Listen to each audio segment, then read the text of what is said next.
Q&A, karena setiap pertanyaan selalu ada jawaban.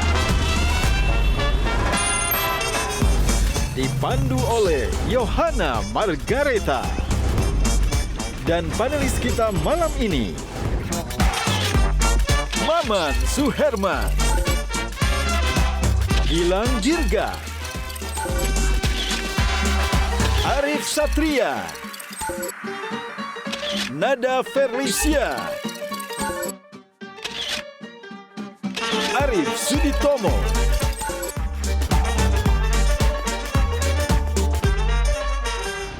Saya mau diganti tetapi tidak dalam skandal.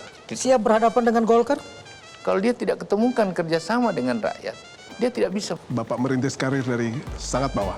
Naik terus, Pak. Setelah ini masih mau naik lagi atau selesai? Ya, kita nggak boleh salah pilih di 2024. Apa karena pencitraan saja? Hah?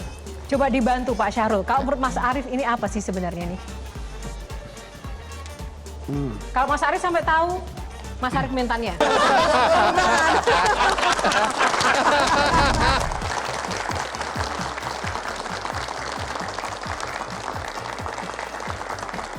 Ya, selamat datang di Q&A pemirsa. Apa kabar Anda dimanapun Anda berada? Semoga sehat selalu. Selamat datang malam ini. 1 jam ke depan saya Yohana Margareta akan menemani Anda untuk mengulik jawaban-jawaban dari bintang tamu yang akan kita hadirkan dalam Q&A kali ini. Karena setiap pertanyaan selalu ada jawaban.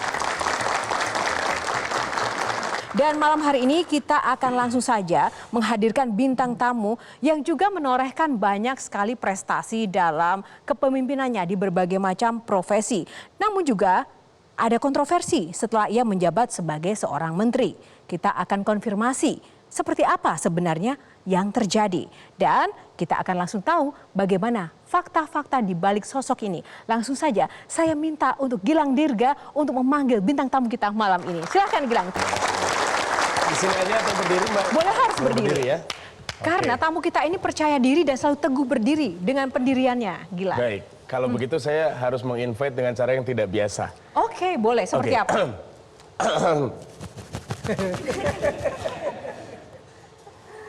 Iya, saya akan mencoba untuk menginvite bintang tamu dengan gaya atasan beliau. Ini adalah Pak Jokowi. Iya.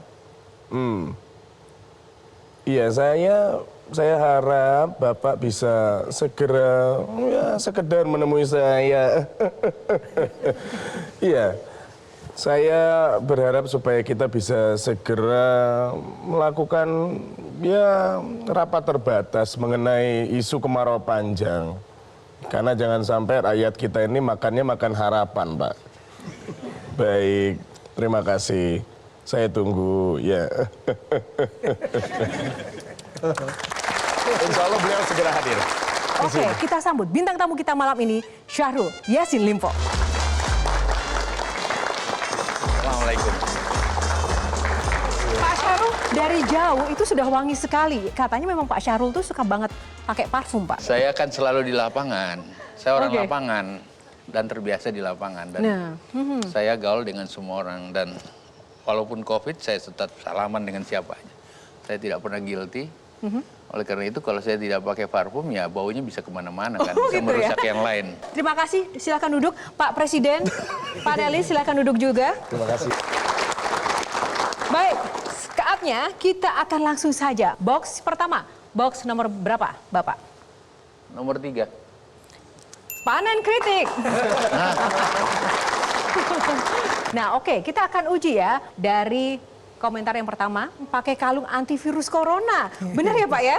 Kita punya eukaliptus, kita punya kekuatan sumber daya alam sendiri. Dan kita percaya bahwa dengan kekuatan itu minimal, kita tidak harus menunggu. Hanya diserang, hanya dipukulin, hanya diinjak-injak oleh COVID dan tidak melawan apapun. Pakailah yang ada. Oleh karena itu, saya kumpul peneliti saya, coba carikan apa yang paling mungkin. Ini kan serangannya ada di hidung, cari obat hidung gitu. Tapi Bapak pakai kalung, Pak? Iya, aku dipakein kalung dan kemudian ya medsos membuat saya dikalungin botol-botol eukaliptus itu Buat minyak kayu simbol ya. putih. Baik, kita akan tepuk tangan, boleh? Ke artikel yang kedua. Kalau ini tadi soal kalung antivirus corona, artikel yang kedua, beras kalau memang harganya tidak bersahabat, potong semua pohon sagu yang ada. Kita masih punya 5 juta hektar sagu. Potong 1 juta sudah bisa bertahan 1 sampai 2 tahun. Makan sagu saja. Makan tidak harus beras. Kita harus punya cadangan. Dari dulu orang-orang di timur termasuk saya terbiasa dengan sagu. Dan sagu itu bisa diformat mau jadi makanan apa. Memang mungkin tidak selembut, memang tidak sebersih, tidak seputih daripada sagu dan komoditi lain. Tetapi ini ada di Indonesia dan negara kita cukup komplit untuk bisa itu. Oke, dari para panelis ada nggak yang mungkin ingin mendalami ini? Mungkin ada yang pertama, silakan. Pak Syahrul, kenapa sering belusukan ke lapangan, ke persawahan, bertemu langsung dengan petani sendiri? Kenapa? Karena itu suka? Apa karena agenda Bapak seperti itu? Apa karena pencitraan saja? Kalau pencitraan pasti enggak. Kebetulan selalu saya mengurus sesuatu yang berkait langsung dengan rakyat. Pertanian itu nggak boleh spekulasi.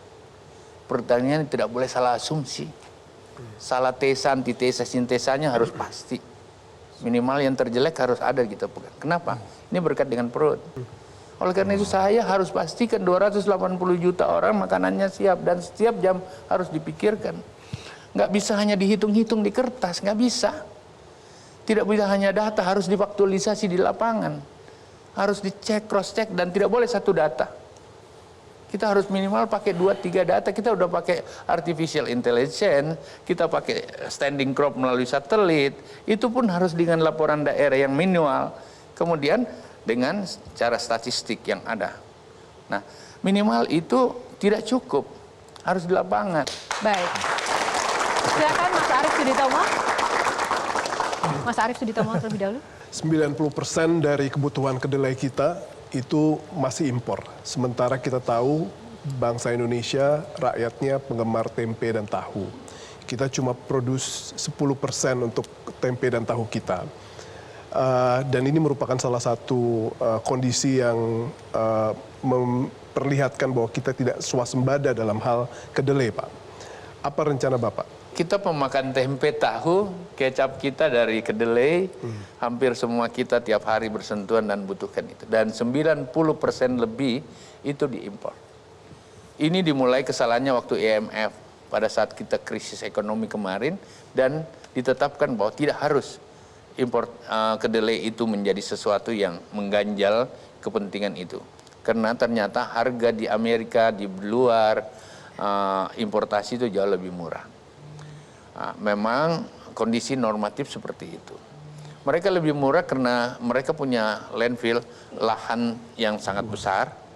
Dengan demikian, dengan intervensi mekanisasi, dengan paritas yang diatur, bisa harganya lebih murah. Sementara kalau kita tanam kedelai sendiri di Indonesia, per hektarnya hanya 2 ton sampai paling maksimal 3 ton.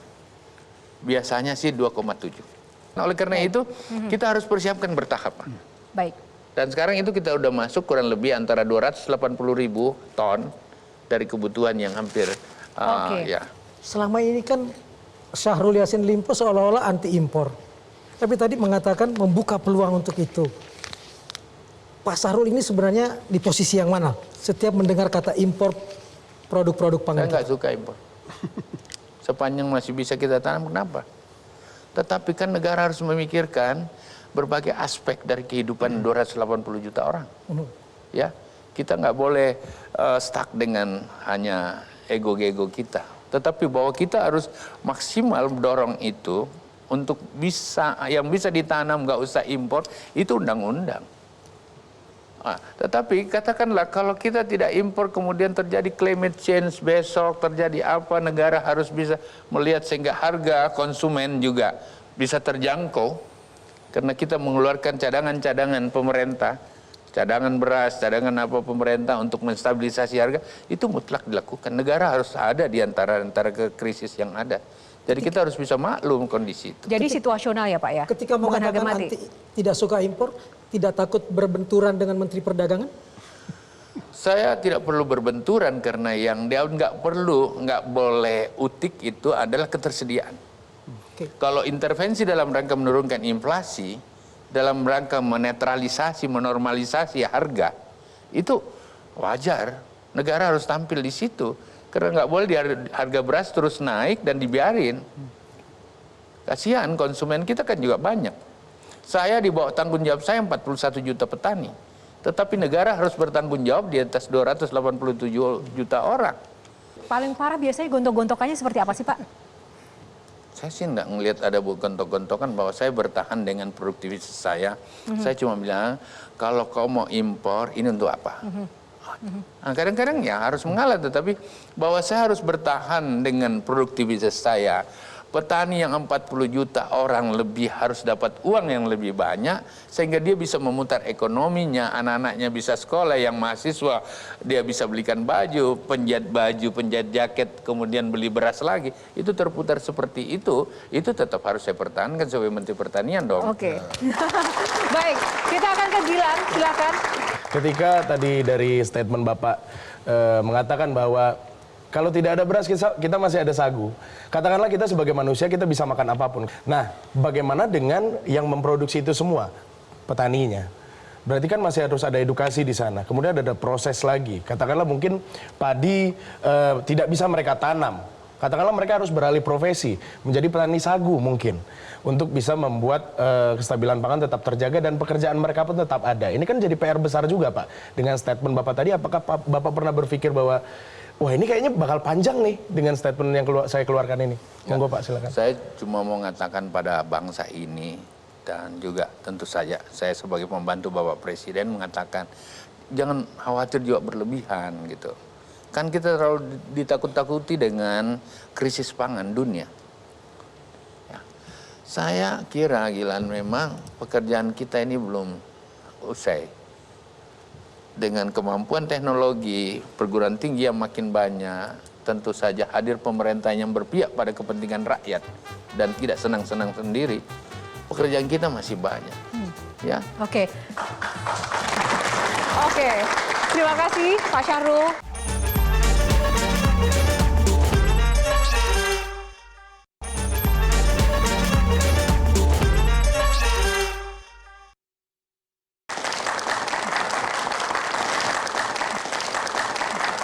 Box yang pertama sudah banyak sekali ya ulasannya. Siap untuk box kedua? Silakan kita pilih yang mana, Pak Syahrul? 6. Apa di balik box 6? Politik paceklik. Selamat ya Pak Syahrul. Di awal-awal sudah dihajar banyak sekali ini pertanyaan-pertanyaan sadis. Langsung saja yang pertama, Mas Arief Suditomo. Bapak merintis karir dari sangat bawah. Lurah, bupati, wakil gubernur, gubernur, sekarang menteri. Naik terus, Pak. Setelah ini masih mau naik lagi atau selesai atau balik lagi sebagai warga negara biasa? Karena setelah menteri kalau naik lagi itu biasanya Presiden. RI 1, Pak. Sebentar lagi 2024. Nah, pas nih. Silakan Pak dijawab.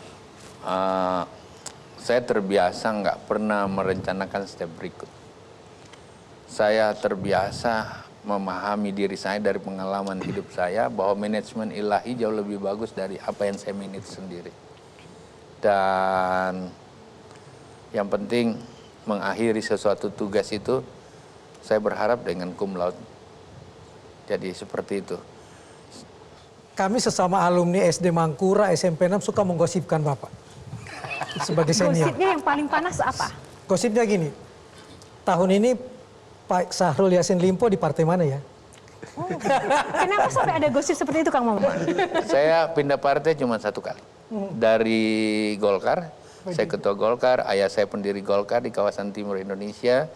Bapak saya ketua Sekber Golkar, pendiri Golkar. Dan ketua Kosgoro, saya juga seperti itu. Dan kemudian saya pindah ke Nasdem itu karena konstituen saya banyak. Saya mulai dari ketua AMPI, ketua FKPPI, berbagai ketua karate seluruh kawasan timur gitu. Dan ini semua rasanya saya harus perjuangkan secara politik. Dan kemudian saluran politik itu saya merasa tidak cukup di satu tempat. Jadi idealisme itu membawa saya pindah. Bukan kepentingan saya. Bukan. Siap berhadapan dengan Golkar di 2024? Kalau Nasdem berbeda dengan Golkar? Kan berbeda itu kan bagian dari demokrasi. Yang penting tujuan kita untuk bangsa dan negara kan. Ya. Yang kedua, ya kita nggak boleh salah pilih di 2024. Ya. Kita harus butuhkan orang yang tidak hanya jargon politiknya. Oke, tapi dalam sebuah proses panjang yang ada, ya ada minimal ya dia bisa menunjukkan sebuah langkah-langkah yang pernah dilakukan yang lebih baik. Ya, artinya Ada dalam prestasinya. politik Kita nggak boleh spekulasi. dalam politik biasa ya. Dulu kawan, sekarang lawan. Kalau Prof, silakan. Iya. Setuju nggak? Nah, kira-kira menurut Pak Menteri, kemuliaan seorang birokrat dan kemuliaan seorang politisi itu bagaimana, Pak? Dilihat dari apanya gitu. Ya. Ya, seorang birokrat harus tahu bahwa dia menjadi seorang abdi bagi kepentingan negara. Oleh karena itu, birokrat yang paling penting menemukan harapan dan kebutuhan dari rakyat yang dibawahinya atau menjadi fungsinya. How to find the real needs, the real hope of the people. If you're not find, you losing way. Itu satu. Yang kedua, seorang birokrat harus berpikir memecahkan masalah. Tidak bisa dia sendiri. Pemerintah tidak jago sendiri. Dia harus sama-sama rakyat. How to resolve the problem with the people. Nggak bisa. Kalau dia tidak ketemukan kerjasama dengan rakyat, dia tidak bisa memecahkan. Yang ketiga, how to maintenance and to mobilize support by the people. Kepercayaan publik menjadi bagian dari birokrasi. Sangat berbeda dengan posisi hanya sebagai politician. Oleh karena itu politisi yang baik adalah politisi negarawan. Bukan politisi, just politisi. Yang hanya berpikir untuk suatu ya, posisi dan kekuasaan. Ada Pak yang seperti itu Pak? Ya kita berharap enggak, tapi tentu Nyatanya? saja kita harus bisa memikirkan yang lebih ideal.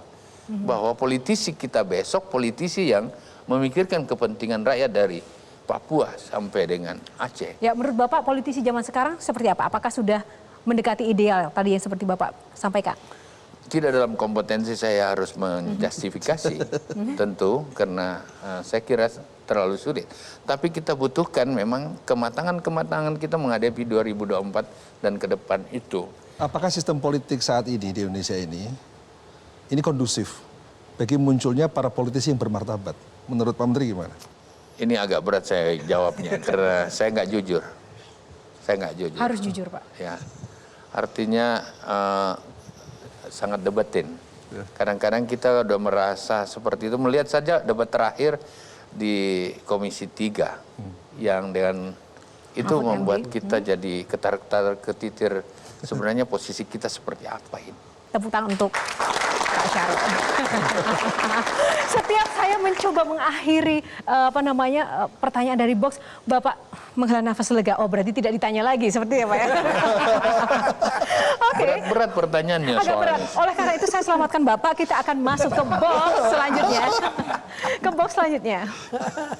Silakan Pak Syarul. Ya sekarang nomor 2. Nomor 2. Nomor 2. Ya. Ini banyak Personal. banget box. Nah. Oke, kita akan mulai dulu dari Nada. Silakan. Nada pengen tanya apa? Seberapa penting sih bagi seorang Syahrul Yassin Limpo untuk tetap terlihat atau berpenampilan stylish dan berkarisma? Karena yang saya lihat di sini, saya sebagai anak fashion, saya melihat nih penampilan Bapak sangat amat rock and roll. Seberapa penting untuk terlihat berkarisma? Sangat penting. Jadikan salah satu hal bagi seorang pejabat, bukan hanya pejabat lah, adalah performance diri yang nggak boleh tidak siap. Kita berhadapan dengan siapapun, dimulai dengan kita pede atau tidak gitu loh.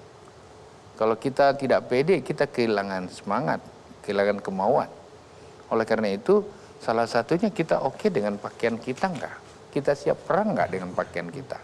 Itu juga menggambarkan kemampuan frame akademik intelektual yang kita miliki, pergaulan yang kita miliki seperti apa. Tapi Pak, mau nanya sekalian ini Mbak Yana. Oke. Kalau pakai pakaian seperti ini Bapak dengan ada bintangnya segala macam, bukannya ini membuat Bapak jadi semakin jauh dengan rakyat? Jadi rakyat tuh makin takut duluan. Oh siap Pak Menteri, jadi tidak dekat gitu Pak? Enggak, justru saya terbalik. Saya pakai gini, kalau lihat saya ini pekerja, ayo dekat sini, bicara sama saya urus kamu. Dan saya nggak bisa lihat ada orang katakanlah dipukulin di situ dan saya diam. Enggak. Bapak ikut pukulin? Artinya minimal saya nggak telepon ke polisi, ada orang begini nggak boleh. Iya. Oke. Sedikit foto lagi Pak.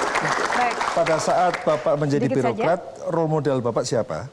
Sekarang ini Bapak menjadi politisi, role model Bapak siapa? Oke, singkat saja Pak Syahrul.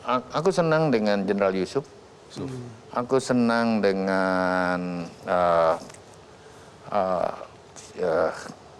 mantan Jaksa Agung Lopa. Baharudin Lopa. Saya senang, saya kagum. Saya senang juga Yusuf Kalla.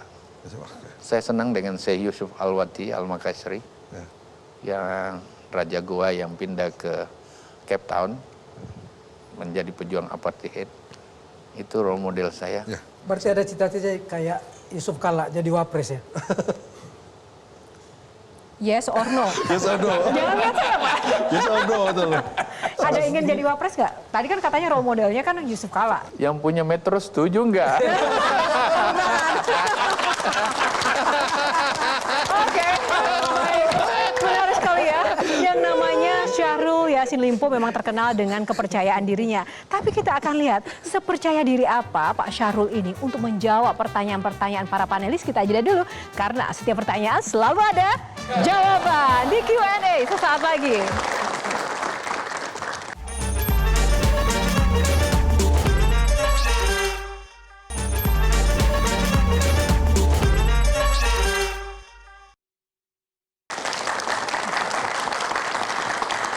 Ya, kembali lagi di Q&A karena setiap pertanyaan selalu ada jawaban.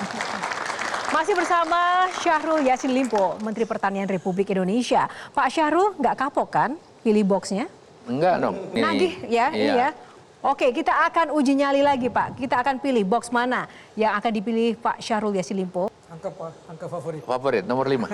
Oke, saatnya angka favorit nomor 5. Kita buka, ada apa di balik 5? Keponya plus 62. Angka favorit Bapak ini memang bikin orang tuh banyak kepo. Kita mau kasih kesempatan untuk audiens yang ada di sini untuk menyampaikan kekepoannya bagi Pak Syahrul. Ada di sini yang ingin bertanya, mungkin rekan-rekan yang ada di sini? Oke. Baik, saya langsung saja kepada pertanyaan. Dalam rapat Kabinet Presiden Jokowi, terkhususnya dalam segmen pendistribusian beras, Bapak Menteri sendiri tidak diikutsertakan dalam hal itu. Gitu. Apakah terdapat misinformasi atau miskomunikasi atau bahkan distingsi gitu? Sebagaimana memantik dari yang Bapak katakan tadi, distingsi antara menteri satu dan menteri yang lainnya itu sebuah possible gitu, sebuah kemungkinan gitu. Dan bagaimana Bapak menanggapi akan hal itu? Karena tidak dapat dipungkiri bahwa hal itu menyangkut terkait dengan isu reshuffle yang belakangan ini sedang hangat dalam perbincangan publik gitu. Terima kasih. Oke. Nah, Pak Syahrul, pilih ditanya mahasiswa atau panelis? Oke, langsung saja dijawab, Pak Syahrul. Ya, jawab satu-satu ya. Iya ada tiga. Enggak, saat rapat kabinet atau rapat terbatas atau rapat intern itu, selain ditentukan oleh topik, ditentukan dengan urgensinya, substansi dari apa yang mau dibicarakan.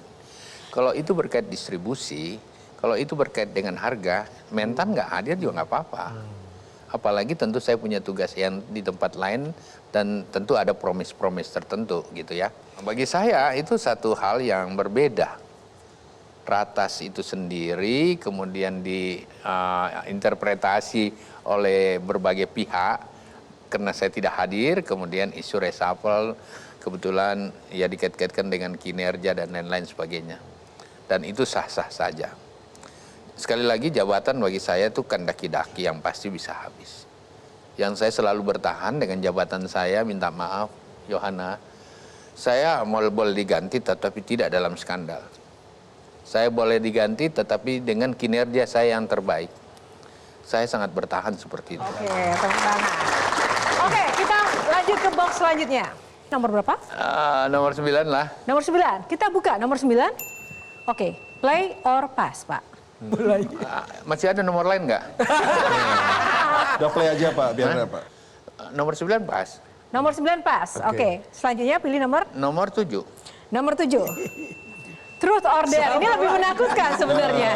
Tadi cuma menguji Bapak aja sebenarnya ya kan? Dare. Oh, dare. Oh. Ternyata yang namanya Syahrul Yassin Limpo ini juga nggak jauh-jauh dari tantangan. Bapak berkenan boleh berdiri untuk melihat tantangan ini.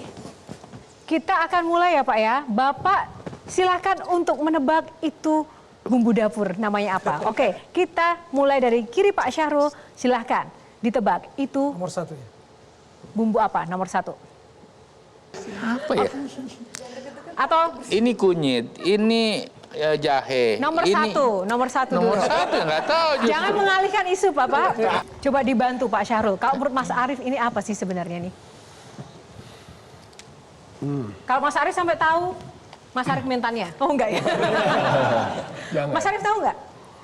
Ini bumbu dapur, Pak. Sering digunakan di rumah-rumah.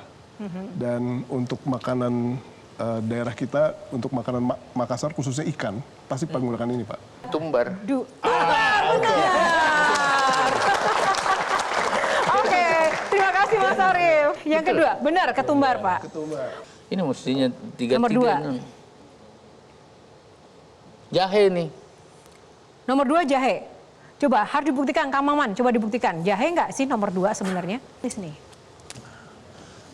Maman lebih tahu saya lah dari dia nggak bisa masak. Tapi Bapak tadi lama menjawab nomor 1. Coba. Ini bisa dipakai untuk sampo Pak, saya biasa pakai.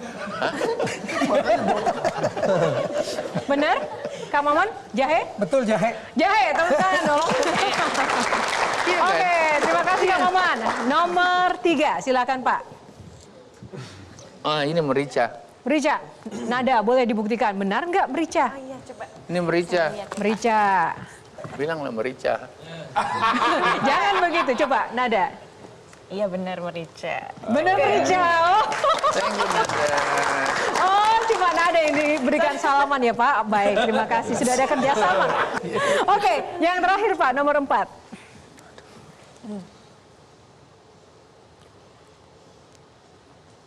Ini apa sih? Nggak ada namanya ini.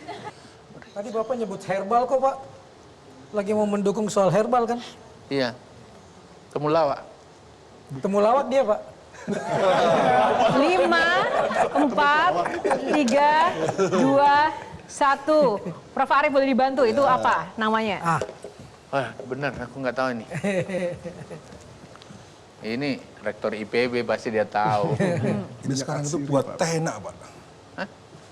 Buat teh? Enak juga Enak sekarang. Pak, berarti. Saya tahu kalau buat Jahe dong. Ada minyaknya, Pak. bukan. Apa yo? Satu lagi Pak, ada minyaknya Pak. Oke, boleh dikasih Titik-titik clue, wangi. Prof? Nah, Boleh dikasih clue? titik-titik teh, titik-titik wangi. Teh Apa wangi. ya? Titik. Wangi. Apa yo? Sereh. Ah, sereh wangi. Sereh. Serai wangi. Tuh, coba lihat. Terima kasih, Prof. Silakan duduk kembali, Sereh, Prof. sereh itu artinya senang rehat. Oke, tepuk tangan ya. Nah, ini oke, sebenarnya dari semua bumbu dapur tadi atau rempah tadi ada makna tersirat. Mungkin Gilang, boleh dong yang suka memaknai sesuatu hal, makna tersirat dari masing-masing bumbu tadi apa sih? Boleh nggak dikasih tahu? Kalau saya mau memberikan makna tersirat dari yang nomor 2 tadi Pak, yang tadi Kang Maman, jahe Pak. Karena ternyata jahe itu adalah singkatan dari jangan heboh, alias jangan heboh jika nanti ada kabar tentang reshuffle Pak. Oke, yang lainnya. Oke, ketumbar, Mas Arief coba. Tadi yang pertama. Susah apa ya? Kalau ketumbar ada makna nggak Mas? Ketumbar. Kalau jadi ketua umum, jangan keluar masuk bar.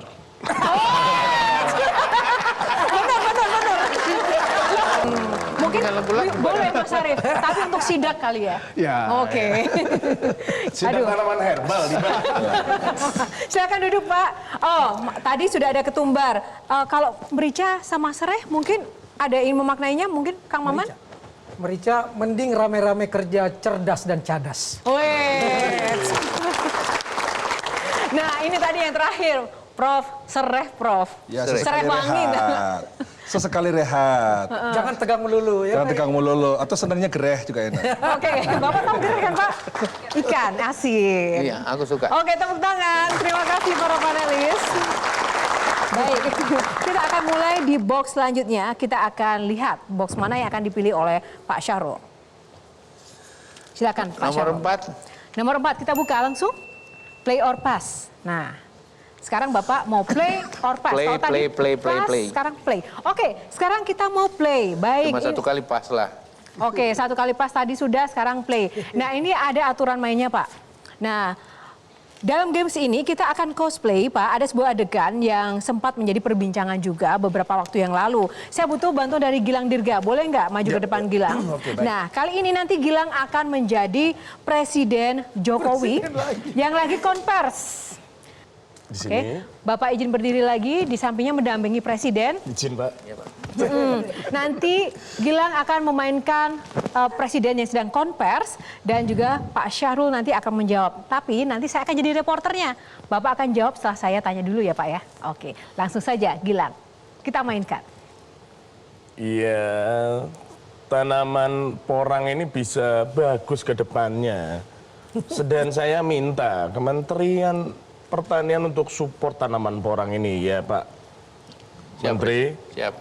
Karena bisa memberikan nilai tambah yang baik gitu. Ada pertanyaan? Ya, saya dari Metro TV mau tanya dong. Dari Pak Mentan, apakah sudah sesuai dengan instruksi dan juga arahan dari Bapak? Ya, saya rasa beliau ini adalah orang yang kompeten dalam bidangnya dan ya saya rasa sudah menjawab semua. Tolong kasih sepeda. Terima kasih.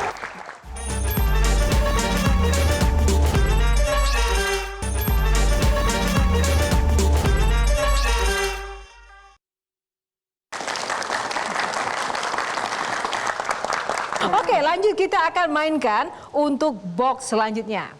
Yang tersisa adalah box dengan nomor 1. 1 dan 8. Bapak pilih nomor 1. Nomor 1. Kita akan buka box tanya receh. Kita mau tanya-tanya receh. Oke, saatnya silakan Nadat. Pertanyaannya ada 6. Hah? Iya. Tadi kan 3. Orang satu-satu kok. Harus cepat ya Pak. Harus cepat ya, Pak. Kalau lambat langsung Yes. Oke, dihukum. kita mulai.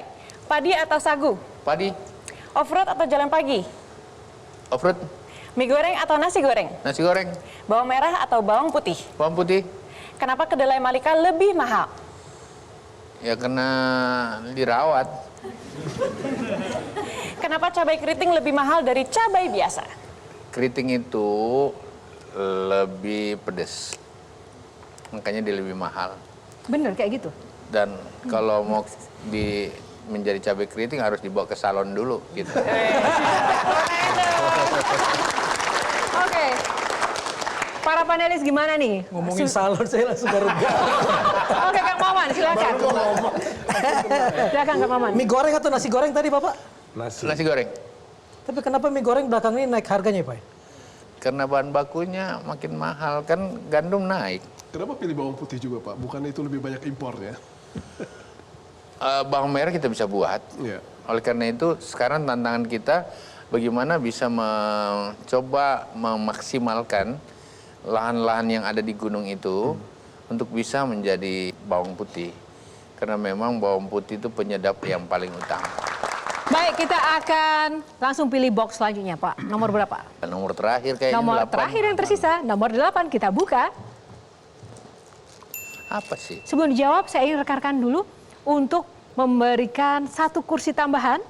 Ini namanya kursi kosong di Top Secret ini.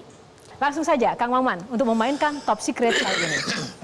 Pak, di kampung kita itu kan rata-rata kakek saya, nenek saya, kalau bukan pedagang bengkuang ya tukang bikin batu bata. Tapi kenapa keluarga Yassin Limpo malah jadi politisi? Ayah saya tentara dan saya dengan keluarga itu terbiasa, bapak saya komandan batalion, menghidupkan banyak orang gitu. Dia terbiasa dengan politik. Dan Bapak yang mempengaruhi adik-adik Bapak semuanya harus jadi politisi. Ayah saya dengan ibu saya juga 3 kali anggota DPR pusat. Tapi mendorong juga nggak saudara-saudara Bapak untuk juga mengikuti jejak Bapak, Pak Enggak, Syahrul kita dan juga terbiasa ngurusin publik. Oke. Kita terbiasa menantang yang tidak benar untuk rakyat. Kita terbiasa seperti itu. Oke, baik nih, dan saatnya kita akan kulik-kulik dan kita mau cari tahu. Kita akan langsung undang tokoh yang satu ini yang tentu saja erat, lekat dan dekat dengan Syahrul Yassin Limpo. Kita undang adik bungsu Pak Syahrul Irman Yassin Limpo. Boleh dong Pak, salaman dulu.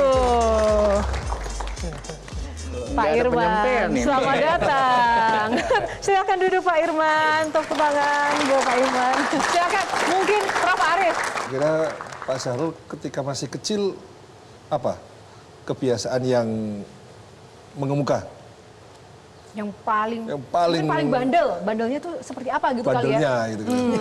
Yang pasti saya pahami bahwa beliau sangat dekat dengan kedua orang tua kami yang kebetulan tentara.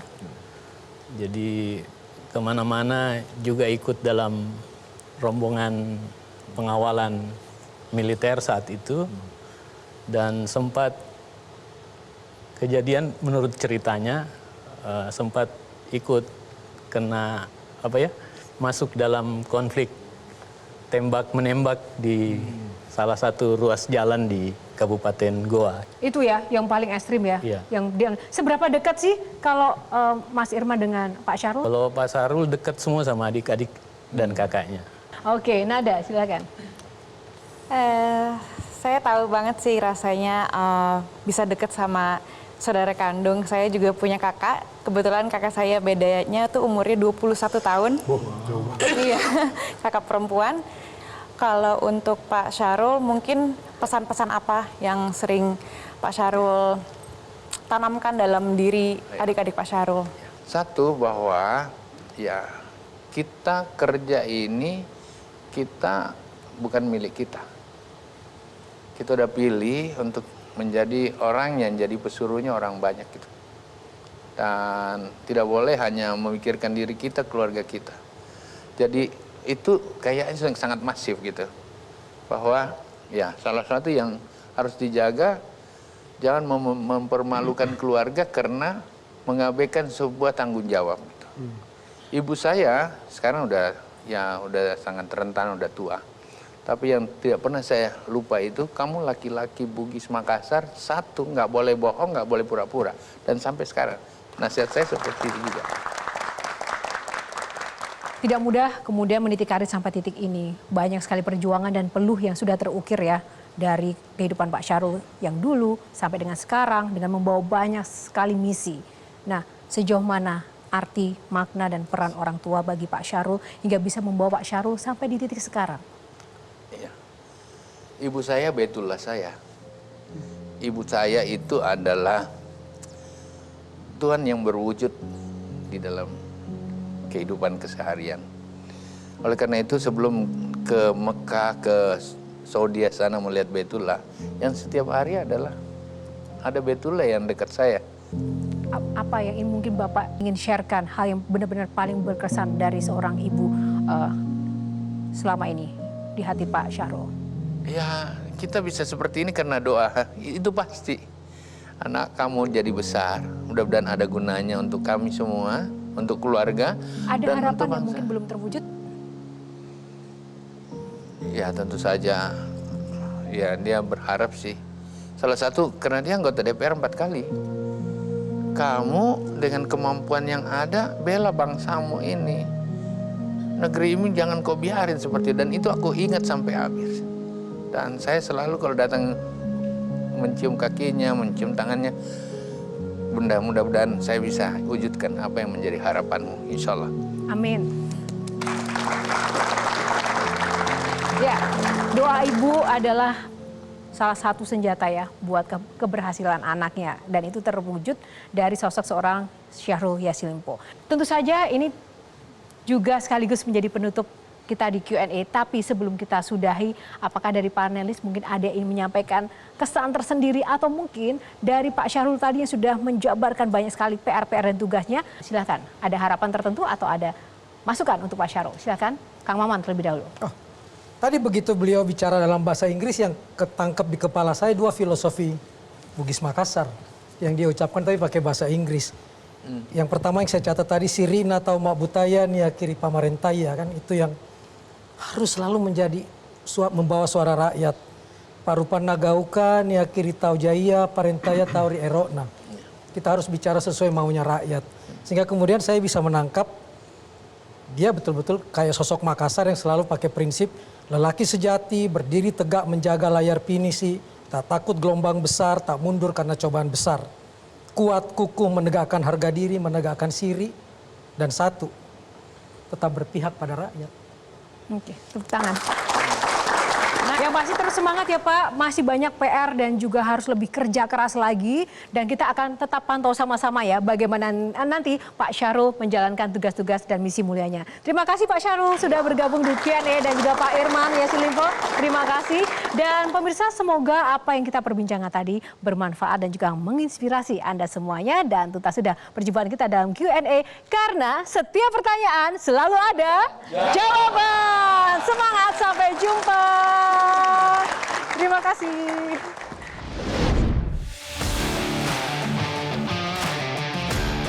Semua tangga birokrasi telah dijajaki. Modal pengalaman pemerintahan jadi pondasi.